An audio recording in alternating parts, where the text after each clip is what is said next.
Putri yang menghabiskan hidupnya di bawah sorotan publik yang tak pernah berhenti meninggal dunia dalam sebuah mobil yang melaju kencang di Paris, yang tampaknya sedang berusaha menghindari para fotografer yang mengejarnya. Dunia menyaksikan dengan terdiam ketika Ratu Camilla memasuki Royal Courts of Justice di London, sebuah momen yang beberapa minggu sebelumnya dianggap mustahil oleh banyak orang. Penyelidikan mengenai kematian Putri Diana, yang secara resmi telah ditutup bertahun-tahun lalu, dibuka kembali secara dramatis setelah ditemukannya bukti baru yang mengguncang kalangan elit Inggris. Kini, dalam sebuah langkah yang belum pernah terjadi sebelumnya, permaisuri kerajaan sendiri hadir di hadapan tribunal khusus untuk menjawab berbagai tuduhan yang selama puluhan tahun menghantui keluarga kerajaan. Apa yang akan ia ungkapkan tentang malam tragis di Paris itu? Kebenarannya, ternyata jauh lebih rumit dan menghantui daripada yang pernah dibayangkan siapapun. Penampilan mengejutkan di pengadilan. Ruang sidang mendadak sunyi ketika Ratu Camilla, mengenakan pakaian biru tua yang suram alih-alih busana kerajaan yang biasa dikenakannya, mengucapkan sumpah. Kepercayaan diri yang selama ini menjadi ciri khas penampilannya sebagai permaisuri tampak menghilang. Sebagai gantinya, terlihat seorang wanita yang tampak menua bertahun-tahun hanya dalam hitungan minggu, dengan tangan yang gemetar saat duduk di kursi saksi. Hakim Richard Harrington, yang ditunjuk khusus untuk memimpin penyelidikan luar biasa ini, mengingatkan pengadilan bahwa bahkan anggota keluarga kerajaan pun harus tunduk pada standar kejujuran yang sama seperti saksi lainnya. "Yang mulia," katanya, suaranya bergema di ruang sidang yang hening. "Anda telah meminta kesempatan ini untuk membahas sejumlah hal terkait kematian Diana, Putri Wales. Silakan melanjutkan." Camilla mengangguk, menarik napas panjang, lalu mendekat ke mikrofon. "Terima kasih, Yang Mulia. Saya hadir di hadapan pengadilan ini hari ini bukan sebagai permaisuri, melainkan sebagai Camilla Parker Bowles, wanita yang saya alami pada Agustus 1997. Saya berada di sini untuk mengakui peran saya dalam rangkaian peristiwa yang mengelilingi kematian Diana, serta menyampaikan permintaan maaf yang saya sadari datang jauh terlambat." Ruang sidang langsung dipenuhi suara terkejut dan bisikan, hingga hakim harus meminta ketertiban. Jutaan orang yang menyaksikan siaran langsung di seluruh dunia menahan napas. Setelah puluhan tahun spekulasi, teori konspirasi, dan penyangkalan resmi, apakah kebenaran mengenai kematian Diana akhirnya akan terungkap? Pengakuan dimulai. "Saya ingin menegaskan," lanjut Camilla setelah suasana kembali tenang, "bahwa baik saya maupun Charles, Yang Mulia Raja, tidak pernah memerintahkan atau merencanakan kematian Diana. Tuduhan itu, yang telah beredar selama bertahun-tahun, sama sekali tidak benar." Keke. Ia berhenti sejenak dan meneguk air, tangannya masih terlihat gemetar. "Namun, saya memikul tanggung jawab dalam cara-cara yang tidak pernah diakui secara publik, dan yang dalam penyelidikan sebelumnya mungkin terlewatkan atau sengaja diabaikan." Menurut kesaksiannya, pada musim panas tahun 1997, ia semakin khawatir mengenai hubungan Diana dengan Dodi Fayed, khususnya rencana mereka untuk menghabiskan waktu bersama di Paris. "Itu bukan karena kecemburuan, seperti yang selama ini banyak orang yakini," tegasnya. "Itu karena ketakutan terhadap apa yang mungkin akan ia ungkapkan melalui hubungan barunya." Camilla menjelaskan bahwa Diana mengetahui banyak hal mengenai keluarga kerajaan, tentang Charles, tentang dirinya sendiri, dan tentang berbagai pengaturan yang menurutnya dapat menimbulkan konsekuensi besar jika sampai diketahui publik. Ia kemudian mengaku telah menghubungi beberapa pihak melalui perantara yang bertugas memantau aktivitas Diana. "Bukan untuk menyakitinya," jelasnya, "tetapi untuk memastikan kami memperoleh peringatan dini jika ada informasi yang berpotensi merugikan." Rangkaian peristiwa yang berujung tragedi. Dalam kesaksiannya, Camilla menggambarkan bagaimana langkah pemantauan yang awalnya dianggap rutin perlahan berkembang menjadi tragedi. Ia mengaku pernah menghubungi seorang mantan petugas keamanan yang memiliki hubungan dengan jaringan intelijen Inggris dan Prancis. Seseorang yang sebelumnya pernah membantu menangani informasi sensitif terkait keluarga kerajaan. "Saya memintanya memastikan kami mengetahui siapa yang ditemui Diana di Paris dan apa yang dibicarakannya. Pemantauan biasa, tidak lebih dari itu," katanya. Namun kemudian ia mengetahui bahwa orang tersebut mengambil langkah-langkah yang jauh melampaui apa yang pernah ia izinkan. Camilla menjelaskan bahwa kontak keamanan itu kemudian merekrut Henry Paul, wakil kepala keamanan Hotel Ritz di Paris, untuk melaporkan pergerakan dan percakapan Diana. Henry Paul, yang kemudian menjadi pengemudi mobil dalam kecelakaan fatal tersebut, disebut telah ditekan agar bekerja sama melalui ancaman terkait riwayatnya menerima pembayaran untuk memberikan informasi tentang tamu hotel. Apa yang tidak saya ketahui saat itu, lanjut Camilla dengan suara bergetar, adalah bahwa orang tersebut juga menyarankan kepada Tuan Paul bahwa akan lebih baik jika Diana dan Dodi keluar dari hotel melalui pintu belakang untuk menghindari paparazzi dan berkendara dengan kecepatan tinggi agar sulit difoto. Ruang sidang kembali terdiam ketika Camilla mengakui bahwa meskipun tidak pernah ada perintah untuk mencelakai siapapun, tindakannya telah memicu rangkaian kejadian yang berakhir pada kecelakaan maut tersebut. Instruksi agar Henry Paul mengemudi dengan cepat sementara paparazzi mengikuti mereka merupakan kesalahan besar yang dilakukan oleh orang-orang yang bertindak secara tidak langsung atas nama saya. Kesalahan yang membawa konsekuensi yang sangat menghancurkan. Taati keempat, upaya menutupi fakta yang mungkin lebih mengejutkan daripada pengungkapan mengenai kejadian sebelum kecelakaan adalah penjelasan Camilla mengenai apa yang terjadi setelahnya. Menurut kesaksiannya, ketika kabar kecelakaan Diana sampai ke London, panggilan pertamanya bukan kepada Charles, seperti yang selama ini dipercaya publik, melainkan kepada kontak keamanan yang sama. Saya perlu mengetahui dengan pasti apa yang telah terjadi dan sejauh mana hal itu dapat dikaitkan dengan pertanyaan-pertanyaan saya sebelumnya, akunya. Apa yang saya pelajari membuat saya sangat terpukul. Ini bukan sesuatu yang seharusnya terjadi. Tidak ada seorang pun yang seharusnya terluka. Semua ini hanya dimaksudkan sebagai pemantauan. Mungkin sedikit upaya halus untuk menghalangi hubungan Diana dengan Dodi. Camilla menjelaskan bahwa dalam hitungan jam setelah kecelakaan, sekelompok kecil pejabat mulai bekerja untuk memastikan bahwa setiap hubungan antara kekhawatiran keluarga kerajaan terhadap Diana dan kecelakaan tersebut tidak muncul dalam penyelidikan resmi. Beberapa dokumen ditarik dari peredaran. Beberapa saksi didorong untuk menyesuaikan ingatan mereka. Penyelidikan di Prancis secara perlahan diarahkan agar hanya berfokus pada paparazzi dan kadar alkohol dalam darah pengemudi. Ia juga mengakui bahwa ketika ditemukan jejak obat antidepresan dan zat lainnya dalam tubuh Henry Paul, hal itu menjadi penjelasan yang sangat nyaman karena mengalihkan perhatian dari faktor-faktor lain yang mungkin memengaruhi cara mengemudinya malam itu. Saya meyakinkan diri bahwa semua itu diperlukan, kata Camilla pelan. Saya mengatakan pada diri saya sendiri bahwa saya sedang melindungi monarki, melindungi Charles, dan melindungi anak-anak. Namun kenyataannya, saya sedang melindungi diri saya sendiri agar tidak perlu menghadapi konsekuensi dari tindakan saya yang tanpa sengaja berkontribusi pada tragedi itu. Puluhan tahun dalam keheningan. Saat kesaksiannya berlanjut, Camilla menjawab pertanyaan yang selama ini menggantung di benak banyak orang. Mengapa baru sekarang ia berbicara? Selama bertahun-tahun saya mempercayai kebohongan yang kami bangun, katanya. Bahwa kematian Diana hanyalah kecelakaan tragis yang disebabkan oleh pengemudi mabuk dan fotografer yang terlalu agresif. Ia mengakui bahwa selama bertahun-tahun, dirinya berusaha memisahkan perannya dari tragedi tersebut dan meyakinkan diri bahwa tindakannya saat itu masuk akal, serta tidak bertanggung jawab atas hasil akhirnya. Menurut Camilla, jarak psikologis yang ia bangun dengan hati-hati mulai runtuh setelah wafatnya Ratu Elizabeth dan naiknya Charles ke takhta. Menjadi permaisuri memaksa saya menghadapi jalan yang membawa saya ke posisi ini, katanya. Beban mahkota membuat saya tidak lagi mampu memikul beban kebohongan ini.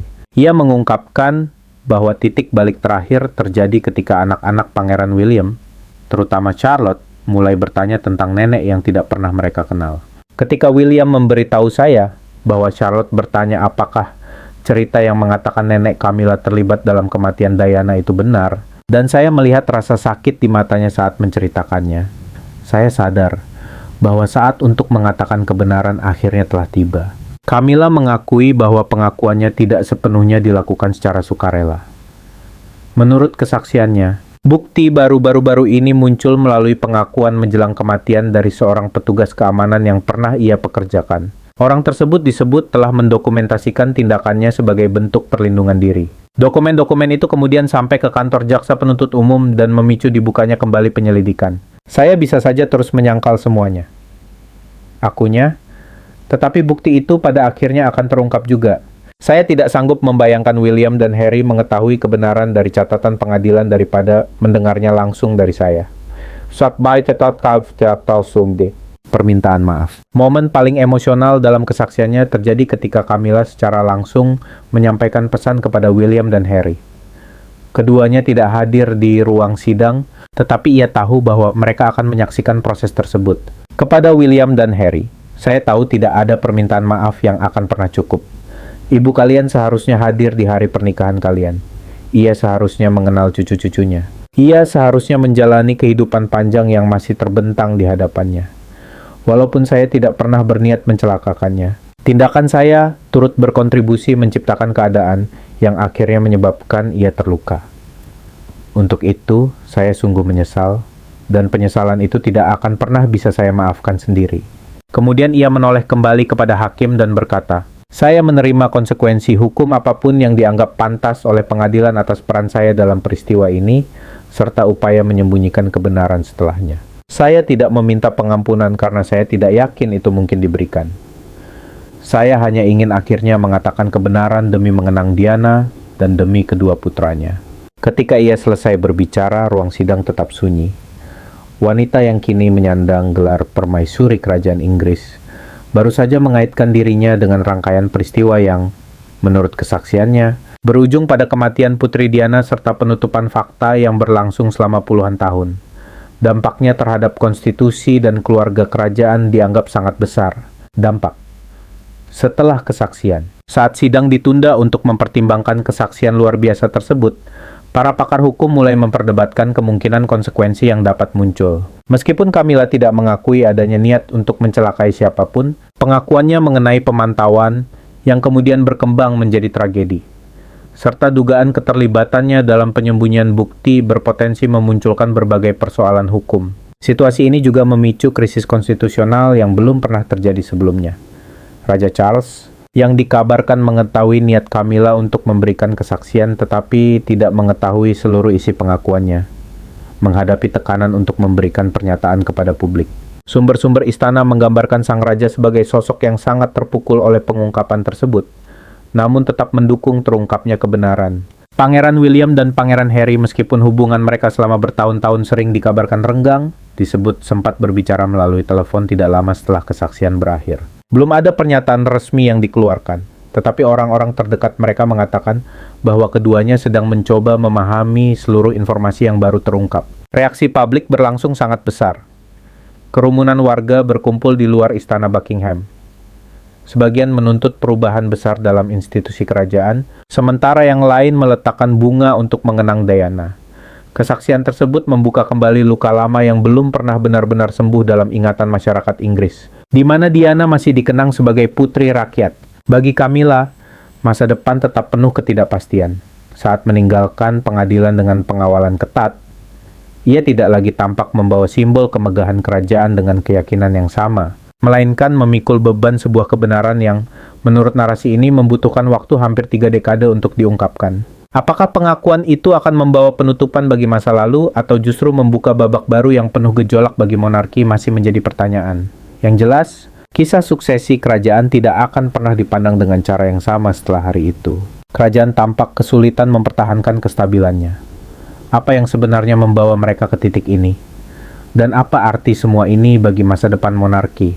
Kebenaran di balik peristiwa-peristiwa mengejutkan ini tampak jauh lebih menyedihkan daripada yang pernah dibayangkan siapapun. Hukuman seumur hidup yang diduga dialami Ratu Camilla. Istilah hukuman seumur hidup biasanya terdengar di ruang sidang. Itu adalah hukuman bagi kejahatan berat yang membuat seseorang menghabiskan sisa hidupnya di penjara. Jadi ketika muncul kabar bahwa Ratu Camilla menerima hukuman seumur hidup, apa sebenarnya maksudnya? Kenyataannya, Camilla tidak menghadapi masalah hukum apapun dan tidak dijatuhi hukuman penjara. Sebaliknya, istilah tersebut tampaknya digunakan sebagai metafora. Banyak orang beranggapan bahwa Camilla kini terjebak dalam peran yang mungkin tidak pernah benar-benar ia inginkan. Menghadapi kritik tanpa henti dan sorotan publik yang terus-menerus, ia memikul tanggung jawab yang sangat besar. Dan beban itu tampaknya semakin berat dari waktu ke waktu. Rumor mulai menyebar di media sosial dan tabloid. Beberapa judul berita dibuat seolah-olah ia benar-benar menghadapi hukuman penjara. Yang lain membesar-besarkan kondisi emosionalnya dengan mengklaim bahwa ia sering menangis dan tidak mampu menghadapi tekanan. Dari mana semua cerita itu berasal? Banyak pengamat menilai bahwa kisah-kisah tersebut dipicu oleh perdebatan yang tak kunjung usai mengenai posisi Camilla dalam keluarga kerajaan. Sebagian orang masih melihatnya melalui lensa masa lalu. Walaupun telah bertahun-tahun berlalu sejak wafatnya Putri Diana, bayang-bayang sejarah itu tetap membekas. Sebagian media tabloid memanfaatkan kontroversi tersebut dengan membuat judul-judul sensasional demi menarik perhatian pembaca. Jadi, apakah Camilla benar-benar menjalani hukuman seumur hidup? Bukan dalam arti hukum, namun secara emosional. Mungkin ada saat-saat ketika ia merasa terjebak dalam peran yang selalu diiringi kritik dan ekspektasi yang tidak pernah berakhir. Mengapa Camilla mungkin mengalami tekanan emosional? Perjalanan Camilla menuju keluarga kerajaan tidak pernah mudah. Sejak awal, ia sering dicap sebagai sosok yang berada di tengah kisah rumit antara Pangeran Charles dan Putri Diana. Diana sangat dicintai publik. Ia dikenal sebagai putri rakyat, sosok yang hangat dan penuh kepedulian. Karena itu, ketika hubungan Charles dan Camilla menjadi sorotan publik, banyak orang melihatnya sebagai sebuah pengkhianatan. Bahkan setelah bertahun-tahun berlalu, Camilla tetap menjadi figur yang memicu perdebatan. Saat ia menikah dengan Charles pada tahun 2005, masih banyak orang yang menolak menerimanya sepenuhnya. Kini, sebagai permaisuri, tekanan tersebut justru semakin besar. Sebagian masyarakat mulai melihatnya sebagai pasangan yang setia dan mendukung Charles dengan penuh dedikasi. Namun sebagian lainnya masih memandangnya dengan keraguan. Perbandingan dengan Diana hampir tidak pernah berhenti.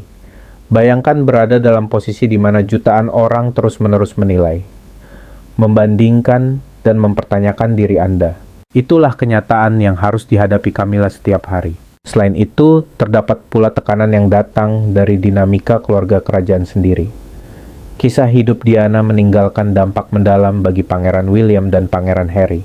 Walaupun William umumnya menjaga sikap hormat terhadap Camilla, Harry dalam berbagai kesempatan pernah menyampaikan pandangannya secara lebih terbuka. Semua ketegangan itu, baik yang terlihat maupun yang tidak, dapat menambah beban emosional yang harus dipikulnya. Kini, dengan kondisi kesehatan Raja Charles yang menjadi perhatian publik, situasi terasa semakin rumit. Camilla diharapkan tetap kuat, mendukung sang raja, dan siap menjalankan tugas-tugas kerajaan ketika diperlukan.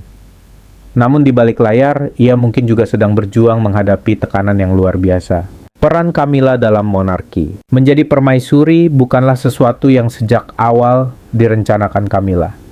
Ketika ia menikah dengan Charles, sempat muncul pembahasan bahwa ia hanya akan menggunakan gelar Princess Consort sebagai bentuk penghormatan terhadap warisan Diana. Namun seiring waktu, Charles menunjukkan keinginannya agar Camilla memperoleh pengakuan penuh sebagai permaisuri. Setelah wafatnya Ratu Elizabeth II pada tahun 2022, Camilla resmi memasuki peran tersebut. Bersamaan dengan gelar itu datang pula tanggung jawab yang sangat besar. Ia diharapkan mendampingi raja, menghadiri berbagai acara resmi, serta membantu menjaga citra monarki. Perjalanan dari Duchess of Cornwall menjadi Queen Consort bukanlah hal yang mudah. Kritik terus berdatangan. Banyak orang mempertanyakan posisinya dan terus membandingkannya dengan Diana. Bahkan hingga kini, setiap penampilan publiknya masih memicu beragam reaksi. Sebagian orang menganggap ia layak menyandang gelar tersebut, sementara yang lain berpandangan sebaliknya. Pertanyaan yang sering muncul adalah, apakah Camilla merasa terjebak dalam peran ini? Beberapa pengamat kerajaan berpendapat bahwa ia sebenarnya lebih nyaman berada di belakang layar.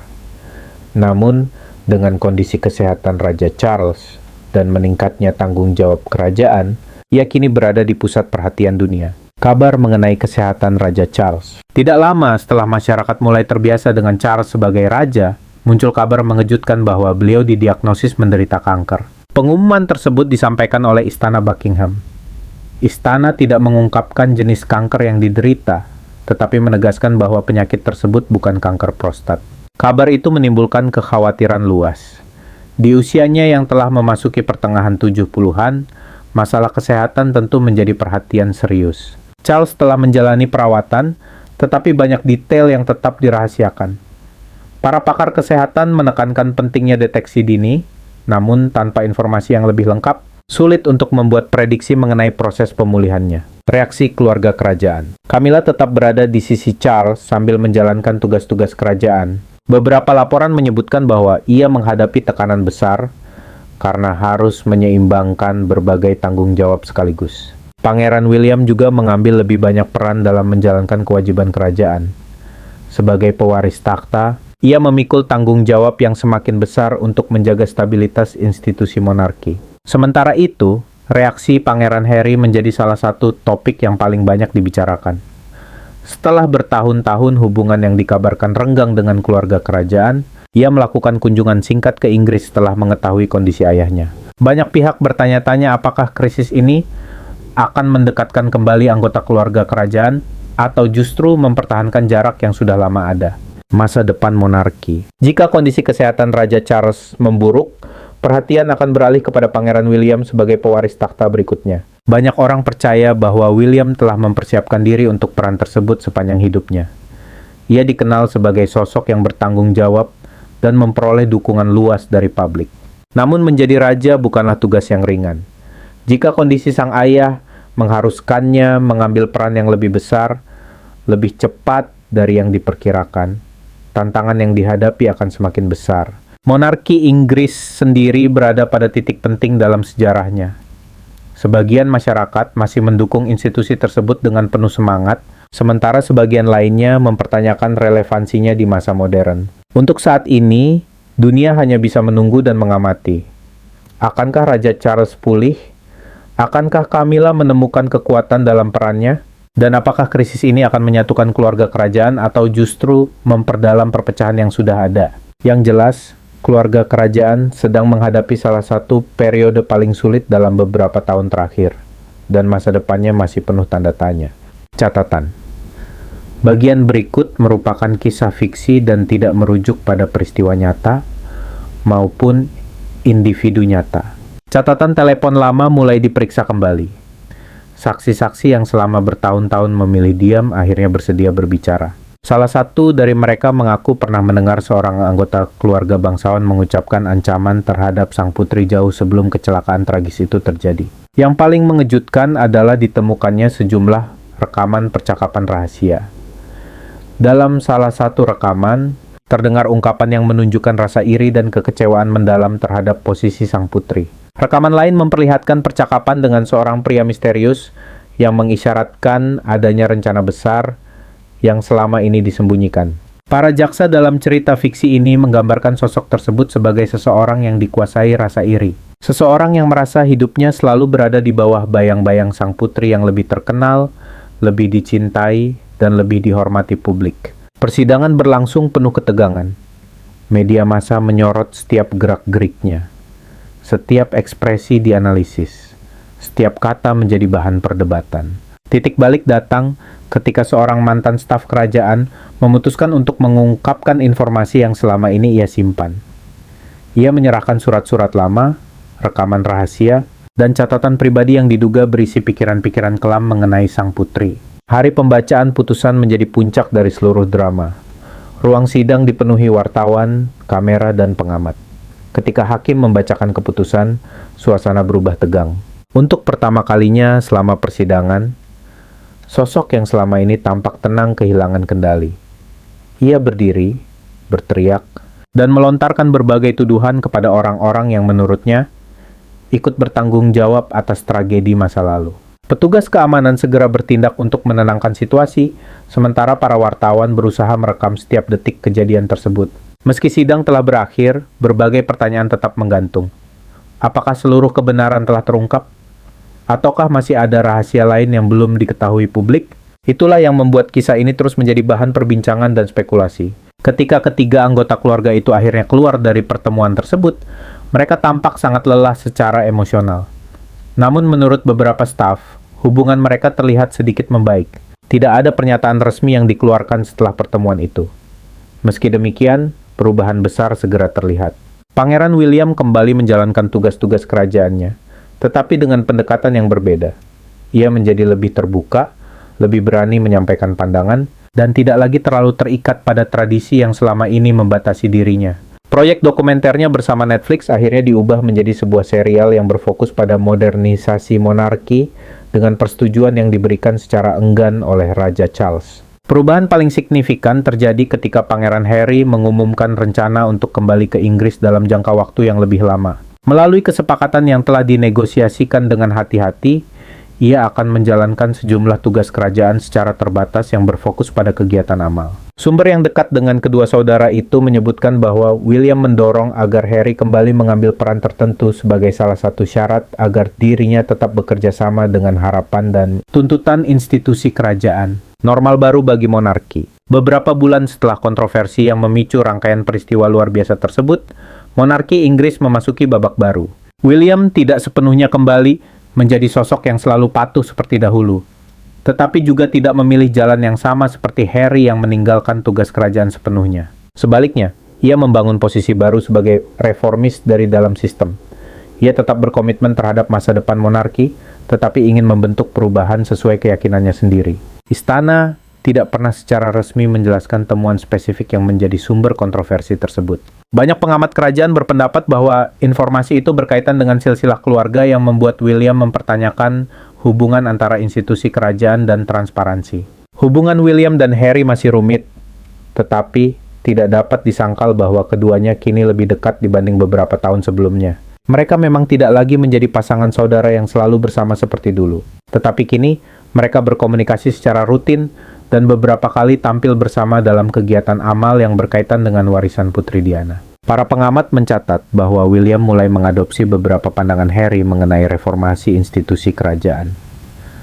Di sisi lain, Harry juga menunjukkan penghargaan yang lebih besar terhadap upaya William untuk mempertahankan monarki sambil memperbaruinya. Seorang komentator kerajaan pernah mengatakan, mungkin yang paling mengejutkan bukanlah informasi yang ditemukan dalam tes tersebut, melainkan bagaimana seorang pangeran yang selama ini dianggap sempurna bisa berubah menjadi sosok yang berani menantang sistem ketika ia sendiri merasakan tekanan dari institusi yang selama ini ia lindungi.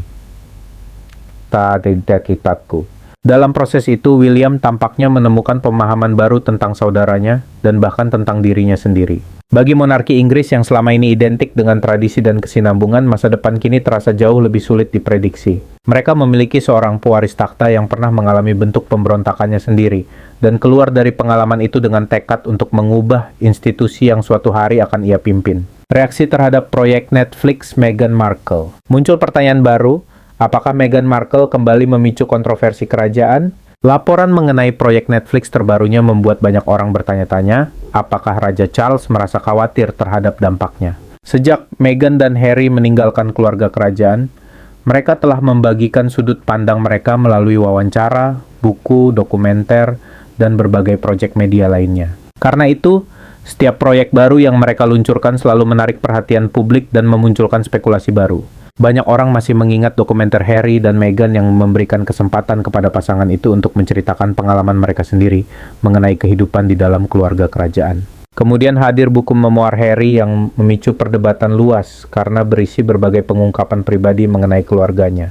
Kini, dengan proyek Netflix baru yang melibatkan Meghan, perhatian publik kembali tertuju pada hubungan antara pasangan tersebut dan institusi kerajaan. Menurut sejumlah laporan media, beberapa pihak di lingkungan kerajaan merasa khawatir bahwa proyek baru itu dapat membuka kembali perdebatan lama yang selama ini berusaha mereka tinggalkan. Namun hingga saat ini, Istana Buckingham tidak memberikan komentar resmi. Seperti yang sering terjadi, keluarga kerajaan tetap berpegang pada prinsip yang sudah lama dikenal.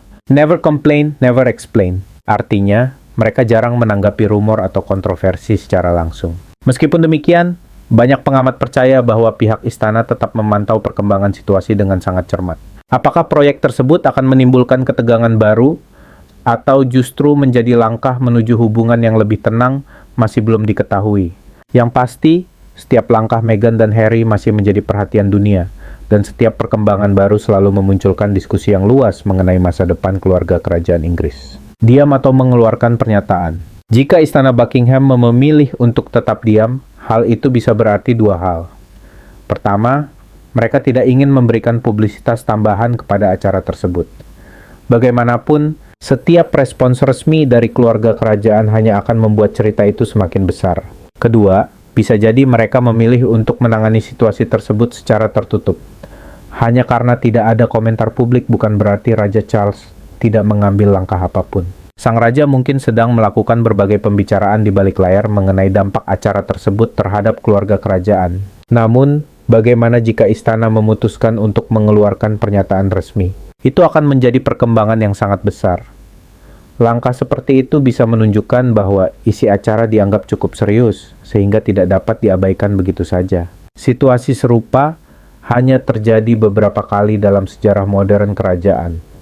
Salah satu contoh paling terkenal adalah respons Istana Buckingham terhadap wawancara Oprah. Ketika mereka menyatakan bahwa kenangan setiap orang dapat berbeda.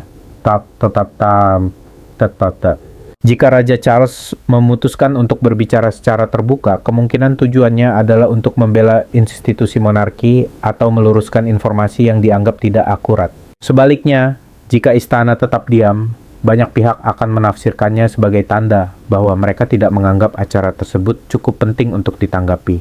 Reaksi media sosial terhadap acara Netflix Meghan. Jika ada satu tempat di mana opini muncul dengan sangat cepat, itu adalah media sosial.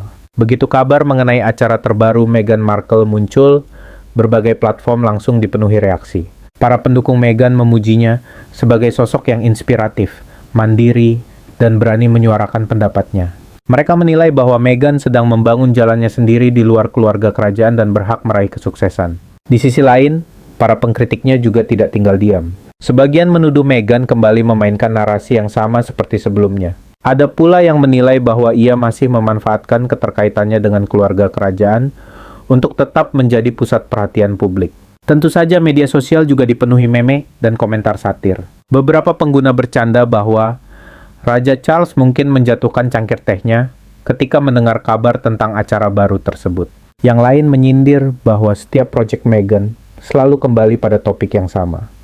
Pengalaman pribadinya, hubungannya dengan keluarga kerajaan, dan perlakuan yang ia rasakan selama menjadi anggota keluarga kerajaan. Di YouTube, perdebatan yang sama juga terlihat jelas. Ada video-video yang memuji Meghan karena dianggap berani menembus batas dan menyampaikan kisahnya sendiri. Namun ada pula video yang sangat kritis dengan judul-judul sensasional yang mempertanyakan relevansi proyek tersebut. Di TikTok, situasinya tidak kalah menarik. Sebagian pengguna membela Meghan dan menganggap kritik yang diterimanya berlebihan. Sementara yang lain membuat video sindiran dengan nada lelah, seolah berkata, "Kita membahas hal ini lagi." Bagi sebagian pengguna, seluruh kontroversi ini sudah mulai terasa seperti hiburan yang tidak pernah berakhir. Cara tabloid Inggris memberitakan kisah ini. Jika media sosial terasa keras, tabloid Inggris seringkali lebih ekstrem lagi.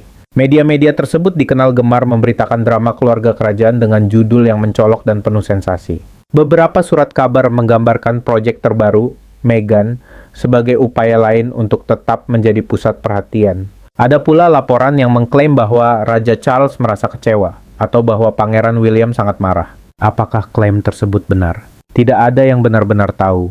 Namun dari sudut pandang media, cerita seperti itu tentu menarik perhatian pembaca. Banyak komentator kerajaan juga ikut memberikan pendapat. Sebagian menganggap proyek ini sebagai kritik terselubung terhadap monarki. Yang lain berpendapat bahwa Meghan hanya berusaha membangun kariernya sendiri. Meskipun masa lalunya sebagai anggota keluarga kerajaan tetap menjadi bagian dari identitas publiknya. Kolom opini di berbagai media bahkan memunculkan perdebatan lebih luas mengenai kredibilitas Meghan dan Harry, masa depan kerjasama mereka dengan berbagai perusahaan media, serta dampaknya terhadap citra keluarga kerajaan. Mengapa keluarga kerajaan khawatir terhadap pengaruh media? Jika ada satu hal yang sangat dijaga oleh keluarga kerajaan, selama berabad-abad, itu adalah citra mereka di mata publik. Monarki dibangun di atas tradisi, simbol, dan persepsi masyarakat. Karena itu, cara publik memandang keluarga kerajaan memiliki arti yang sangat penting. Namun dunia saat ini berbeda. Orang-orang tidak hanya mendapatkan informasi dari televisi atau surat kabar.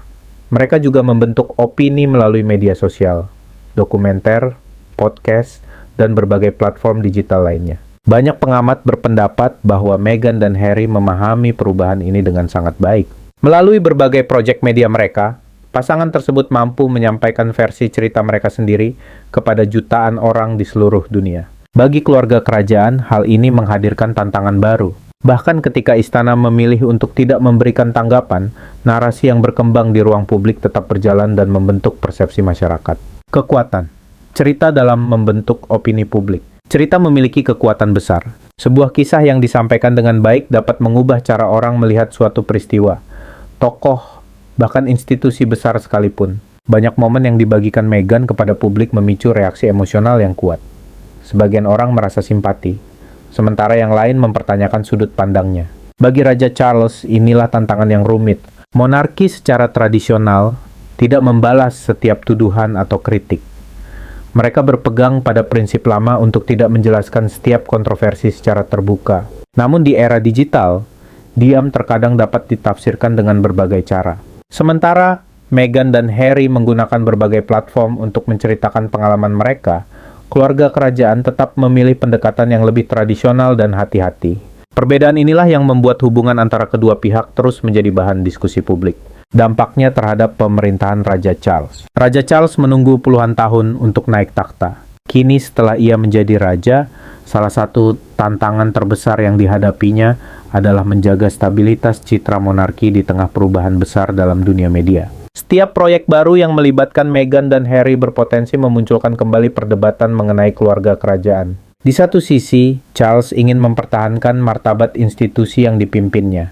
Di sisi lain, ia harus menghadapi kenyataan bahwa dunia saat ini bergerak sangat cepat dan opini publik dapat berubah dalam hitungan jam. Pilihan yang tersedia tidaklah mudah. Mengabaikan kontroversi dapat membuat istana terlihat tenang dan konsisten. Namun sebagian orang mungkin menganggap sikap diam sebagai kelemahan. Sebaliknya, memberikan tanggapan resmi dapat memperbesar perhatian terhadap isu yang sebenarnya mungkin akan mereda dengan sendirinya. Apapun pilihannya, tantangan terbesar bagi Raja Charles adalah menjaga relevansi dan stabilitas monarki di tengah era media modern yang terus berubah. Yang pasti, perdebatan mengenai masa depan keluarga kerajaan Inggris belum akan berakhir dalam waktu dekat. Catatan. Teks berikut merupakan karya fiksi dan tidak menggambarkan peristiwa nyata maupun individu nyata. Ruang sidang terasa sunyi. Semua mata tertuju pada seorang pengusaha pertambangan terkenal yang sedang menghadapi masa paling sulit dalam hidupnya.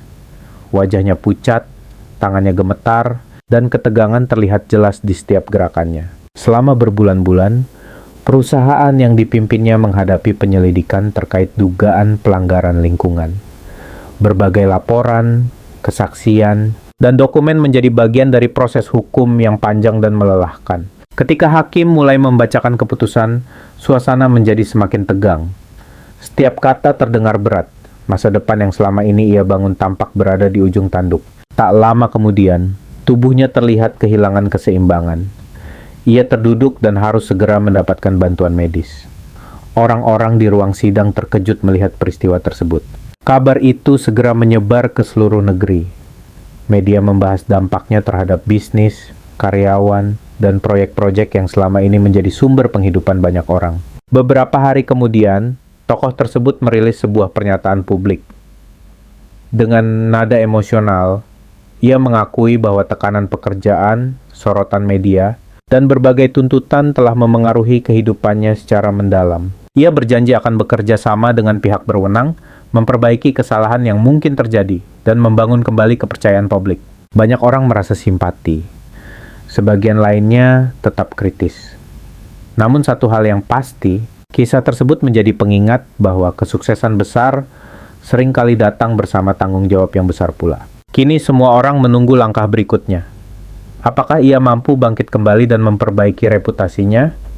Ataukah peristiwa ini akan menjadi titik balik yang mengubah hidupnya selamanya? Hanya waktu yang akan memberikan jawabannya. Apakah keadaan akan kembali normal bagi keluarga kerajaan?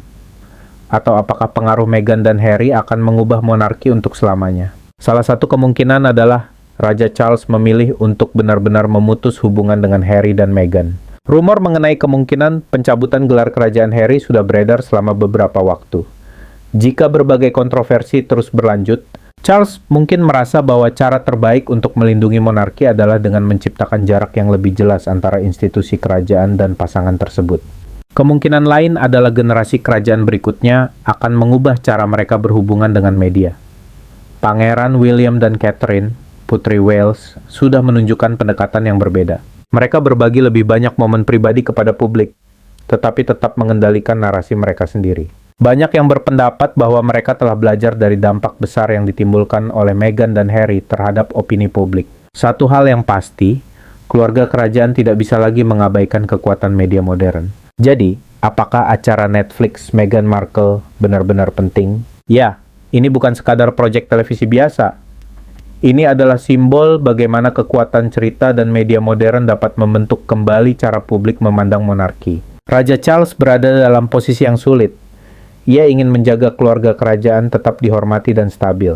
Namun Meghan dan Harry terus menarik perhatian dunia dengan cara yang tidak dapat sepenuhnya ia kendalikan. Pertanyaan besarnya sekarang adalah, seberapa jauh monarki dapat menghadapi tekanan seperti ini? Perjuangan melawan kanker di kalangan tokoh terkenal. Kehidupan para tokoh terkenal sering terlihat sempurna dari luar. Namun di balik ketenaran, kekayaan, dan kekuasaan, mereka tetap manusia biasa yang dapat menghadapi penyakit serius seperti siapapun. Salah satu penyakit yang tidak memandang status adalah kanker. Beberapa tokoh publik berhasil mengalahkannya. Sebagian lainnya masih terus berjuang. Kisah-kisah mereka dipenuhi rasa sakit, keberanian, dan harapan. Ratu Camilla dan kepeduliannya terhadap kanker. Kanker adalah penyakit yang menyentuh hampir setiap keluarga dalam satu atau lain cara, dan Ratu Camilla tidak terkecuali. Selama bertahun-tahun, ia aktif mendukung berbagai program kesadaran kanker. Pengalaman melihat orang-orang terdekat menghadapi penyakit serius membuatnya menjadi pendukung kuat penelitian kanker dan pentingnya deteksi dini.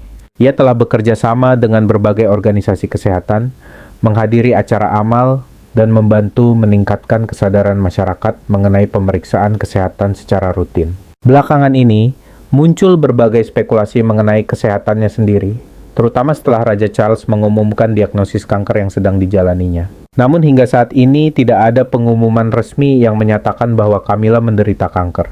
Terlepas dari berbagai rumor yang beredar, ia tetap menjalankan tugas-tugas kerajaannya dan mendampingi Raja Charles di berbagai kesempatan publik. Kisahnya menunjukkan bahwa seseorang tetap dapat menjalankan tanggung jawabnya meskipun menghadapi masa-masa yang penuh tekanan. Chadwick Boseman. Chadwick Boseman dikenal sebagai pahlawan super di layar lebar. Namun pertarungan terberatnya terjadi jauh dari sorotan publik. Selama 4 tahun, ia merahasiakan diagnosis kanker usus besar yang dideritanya.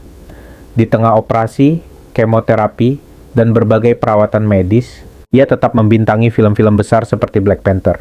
Ketika ia meninggal pada tahun 2020, dunia terkejut karena hampir tidak ada yang mengetahui perjuangan yang sedang dijalaninya. Kisah Chadwick menjadi pengingat penting mengenai pentingnya pemeriksaan kesehatan dan deteksi dini.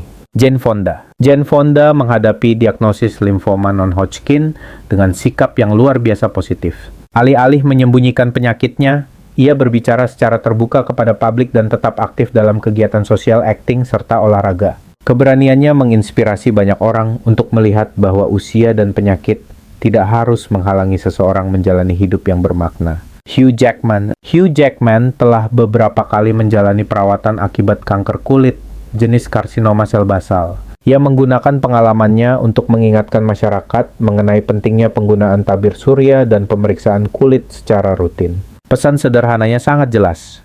Pencegahan dapat menyelamatkan nyawa. Olivia Newton-John. Olivia Newton-John berjuang melawan kanker payudara selama bertahun-tahun. Alih-alih menyerah, ia mendirikan pusat penelitian dan kesejahteraan kanker yang membantu banyak pasien mendapatkan dukungan dan perawatan. Semangat optimisme dan kasih sayangnya membuatnya menjadi inspirasi bagi jutaan orang di seluruh dunia. Robert De Niro. Robert De Niro menghadapi kanker prostat secara pribadi pada tahun 2003. Karena penyakitnya terdeteksi lebih awal, ia berhasil mendapatkan perawatan yang tepat dan melanjutkan kariernya dengan sukses. Kisahnya menjadi contoh nyata mengenai pentingnya pemeriksaan kesehatan rutin, terutama bagi pria berusia di atas 50 tahun. Sofia Vergara. Sofia Vergara didiagnosis menderita kanker tiroid ketika masih berusia 28 tahun. Setelah menjalani operasi dan perawatan, ia tetap melanjutkan kariernya, dan kini sering mengingatkan masyarakat mengenai pentingnya screening kesehatan sejak dini.